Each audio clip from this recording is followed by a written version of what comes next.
as I've seen all your videos possibly on YouTube. Really, thank you so much. Thank you so much. I really appreciate that. I really do.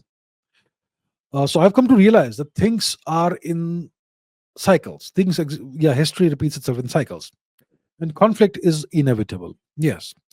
How should we prepare as young people for the future, other than what's taught to us institutionally? What are the things that we must do? That's a very good question. The only constant in life is change. Things keep changing all the time. The world keeps changing. We have to keep, we cannot be left behind. So, history repeats itself in cycles, and conflict is inevitable. The, the history of humankind is a history of conflict and warfare. And we've passed through a period since 1945 of reasonable long term peace, which is unnatural. I mean, there have been wars and all that in various parts of the world, but for much of the world, there has been a lot of stability and peace. And it's been way too long, actually. It's been very unnatural. So you can now expect a period of increased instability, conflict, perhaps war. We don't want that. I would never wish that for the world, but we know that that's the nature of the world. So, how can young people prepare for that? First of all, you have to understand this, that your educational degree doesn't count for anything when your nation is at war, or when your nation is really striving to rise fast. Your educational degree counts for nothing. Even as things are, in the next 5 to 10 years, nobody will care about your educational degrees. In the US, there are so many companies already that don't care what a job applicant's educational degree is. They test the job applicant, they test the skills of the job applicant. And even if you have never completed high school or whatever, as long as you have the skills required for the job, they will give the job.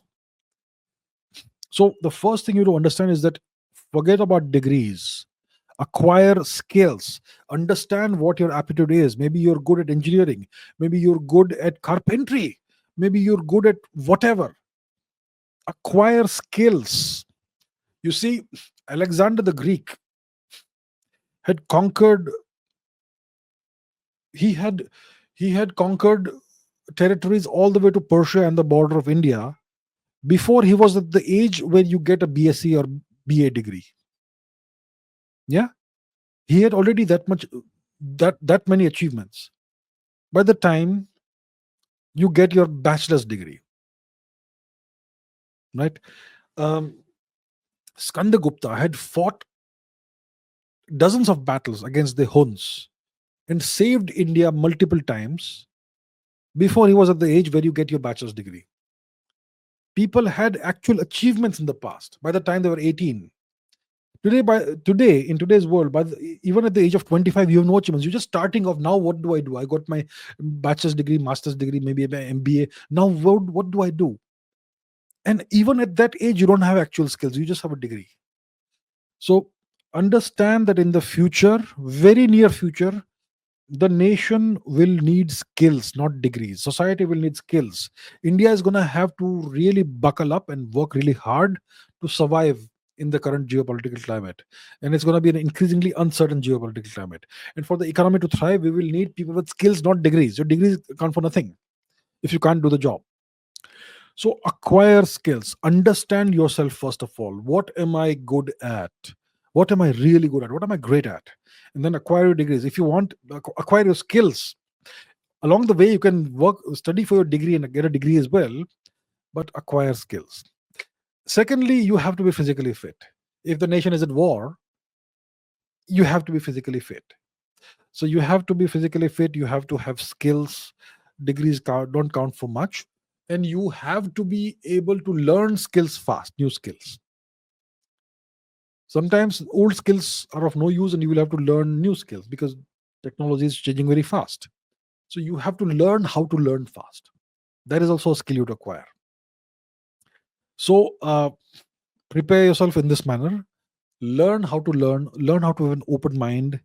Don't have a closed mind. Learn fast. Don't take 6 months to learn SQL. Learn it in 12 hours. Just an example. Learn very fast and execute fast. become action oriented, not talk oriented. We need people of action in the country. We Indians love to talk and argue all day. So we need to transform ourselves as a society, and obviously we need to have high standards. High standards always raise your standards. So these are the things young people need to do to be prepared for all eventualities in the coming period of geopolitical turmoil, which could last 20 to 50 years. Who knows? Yeah. So yeah, that's what we need to do.